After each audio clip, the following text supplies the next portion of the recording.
Merry Christmas! What am I going to talk about today? Obviously, season 15 of It's Always Sunny in Philadelphia. Hi, I'm Johnny Mac with your daily comedy news. Saturdays in December, I decided to review It's Always Sunny in Philadelphia, not realizing Christmas was a Saturday. So I'm committed. Season 15, episode 7, Dee sinks in a bog. Mac spends a day at the seminary to truly understand what it takes to become a priest. Dennis and Frank plan an elaborate trap to humiliate Charlie's pen pal. Dee prepares for a date with an Irish doctor. Charlie bonds with his pen pal. I thought that episode was very funny. The two episodes that were released this week, the best of the season. The AV Club recaps it with Mac's quest for an external source of validation continues as his hasty decision to hurl himself into his Catholicism merely allies him with the friendly student priest Gus, whose reassuring talk of God's accepting nature stems from his own predilection for, I'm going to pause here. So it's really funny how they set up that the priest is suggesting to Mac that he's gay and they're both gay and you're wondering if they're going to get it on. And then the other priest says he's got a predilection for the wee lads. I didn't see that coming. That got a real chuckle out of me on the couch. Another funny scene is when the gang told him, "No, dude, you are Irish." Mac was getting all into being Dutch, and the gang revealed that they had paid Mac's mother to tell him he was Dutch so he wouldn't be all annoyingly Irish while they were in Ireland. And they were like, "Dude, did you really think your dad's name was Luther Vandross?" Very, very funny. The stuff with Dee in the bog, I didn't really like it, and I saw the ending coming. They really telegraphed it. I don't even think they tried to hide it, but it was obviously, to me, at the end of the episode, it was going to be Dee that would be the banshee. Not sure there was a payoff there. We got some interesting views into Dennis being psychotic at the castle. That'll play into the next episode. The stuff with Frank was okay, although when he was eating the meatballs, and spoiler if you haven't seen the episode, the meatballs were made out of feces. I laughed so hard. I was cringing. I couldn't look at the screen, but I was cracking up. AV Club writes, season 15's whole Dennis being possessed angle never worked entirely. I agree. I get that it's a sitcom, but the waitress walking by the bog that Dee is stuck in, I don't know, it just seemed a little too contrived. It was funny enough, showing that Dee doesn't know the waitress's name, but I don't know. That whole subplot didn't work for me. All that said, pretty funny episode, but the best episode of the season was the final episode of the season. Season 15, episode 8, the gang carries a corpse up a mountain. I love this episode. I'm going to put this among the best episodes of Sunny ever. Yes, that is high praise. The gang attempts to ascend a mountain in order for Charlie to fulfill an old and mysterious Irish burial tradition. One by one, the gang backs out until Charlie is left to honor the dead body alone. A lot of great character moments in this one. First taken aback by Charlie's party at the ruse he's used to gather everybody at the base of a steep Irish mountain. What ruse? Asking us to go on a hike with your dad and us saying yes? The gang gets the real shock when Charlie reveals it's his dad's dead body in the duffel bag. The death was chalked up to COVID. Did Dennis give the dad COVID? No. Frank gave him COVID, but I thought Frank was vaccinated. We found out Frank didn't get the government vaccine. He got the horse one. Then a great series of scenes as they're all walking up the mountain, and one by one, the gang starts to quit on Charlie. Dee finds out that Frank dumped boiling oil on her doctor date, so she leaves. Mac bails after the reveal about his mom's lie, stomping away, determined to get yet another Shamrock High tattoo. Dennis screeching, "Don't you dare get another Shamrock tattoo, you son of a bitch."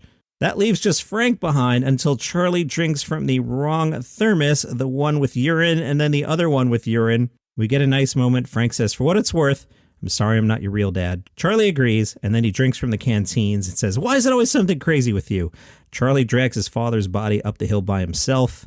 And then there was an actual touching moment, and It's Always Sunny. Like, for real, I'm watching this, and I'm like, wow, this is touching. Charlie is exhausted, and he says, "I'm sorry, Dad, I can't do it." And then has a breakdown. He said, "This isn't fair. I shouldn't have to carry you up this hill. You never carried me up a hill. You never picked me up from school. You didn't read me bedtime stories. You didn't carry me on your shoulders. You never bounced me. You weren't there. And I needed you. You were supposed to carry me. You were supposed to carry me." The AV Club writes, and so we cry along with Charlie as he, alone on a mountain far from Philadelphia, tells a dead man the things Charlie Kelly needs to so badly tell everybody in his life but never will. And then the gang comes back to his rescue. They're in a borrowed pickup truck blasting the Star-Spangled Banner. Everyone's back. They hurl the dad off the cliff, but it's low tide, so the body just hits the rocks.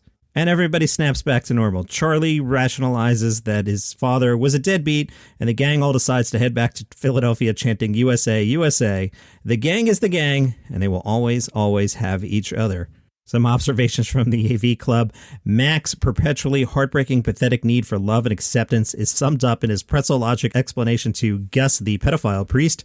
When God took away my Irish identity and made me Dutch to smite me for the urges that he gave me when I made the original sin of being born.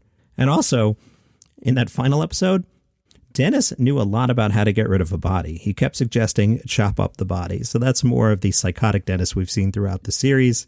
AV Club gave the season a B. I think that's right on par. The final episode, A+, episode 7 an A, but early in the season, not as on point as some other things. Now, having seen the entire season, they were clearly moving some pieces around the chessboard for some great payoffs in episodes 7 and 8, but the individual episodes didn't always click. So I think a season grade of B is on point.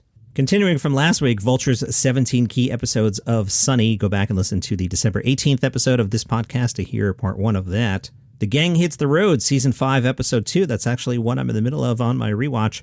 Sunny's characters cause so much damage to Philadelphia that the rare episode set anywhere outside of the greater Philly area stands out. The Gang Hits the Road is the first time Charlie ever leaves Philadelphia, marking a big development for the character and providing countless jokes both in this episode and later in the series. Season 5, episode 10, The Dennis System. Forgot about that one. That could be one of the best ever. I really like The Nightman Cometh. This could be up there as well. At worst, this is probably the second best episode ever.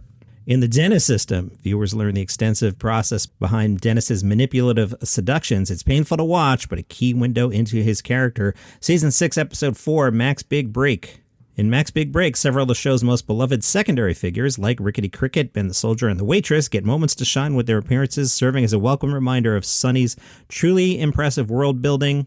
Season 7, episode 2, The Gang Goes to the Jersey Shore. Is that episode that long ago? I feel like that was just a new episode I watched like 10 minutes ago. Wow. The gang goes in on a plan by Dee and Dennis to relive their childhood memories. Does that happen? Absolutely not. What does happen, though, involves PCP, puke, and rum ham. Fun episode. Season 7, episode 7, Charlie McDennis, The Game of Games, also a good one. Frank in a dog cage, Dennis throwing beer, Mac and Charlie's game pieces being smashed to ruins by the game's crazed, vindictive winners. Charlie McDennis is one of Sunny's funniest episodes ever and perhaps the strongest example of just how much fun the gang and viewers can have when they don't feel like leaving the bar. Season 8, episode 5, The Gang Gets Analyzed. That's where they go to see the therapist. I feel like that just happened too. Geez, these are 7, 8 years ago, these episodes. I feel like that just happened.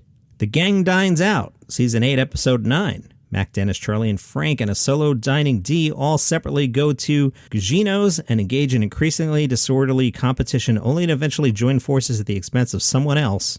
Another episode at the restaurant. Wow.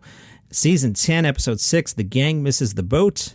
Mac goes on a misguided dating quest. Frank joins a different gang. Dennis deals with his anger issues. And Charlie and Dee do everything from explore deaf poetry to maybe, possibly sleep together. The Gang Misses the Boat is proof that the show's 5 leads are just as fun to watch on their own as together. And that starts to be where we start to see more solo episodes, which is one of my problems with season 13. Next up, I love this episode as well. Season 11, episode 5, Mac and Dennis move to the suburbs. If you've ever seen the scenes of Dennis driving around in traffic, yelling at the other drivers, 100% me. I have issues. Love that episode. Season 13, episode 4, Time's Up for the Gang. After Patty's is placed on the list of the worst bars for women, the gang attends an anti-sexual harassment seminar, and while it doesn't exactly go swimmingly, each member does have an eye-opening realization about their own less-than-ideal behavior. Great episode. Does it change much? No, but it's progress. And then Season 13, Episode 10, Mac Finds His Pride. Mac's denial of his clear-to-everyone-else sexual orientation, a running gag through all of Sunny. But in the season 13 finale, things take a serious turn when he comes out to his father via an elaborate and emotional choreographed dance. It's a stunning, unforgettable scene, and despite the jarring change in tone from the rest of the episode, it's by and large one of Sunny's most notable achievements to date. That is a great episode. This article, again, Vulture's 17 key episodes of It's Always Sunny in Philadelphia. And that is your comedy news for today. Tomorrow, for the top 15 funniest things of 2021. Merry Christmas. You know where to subscribe. See you tomorrow.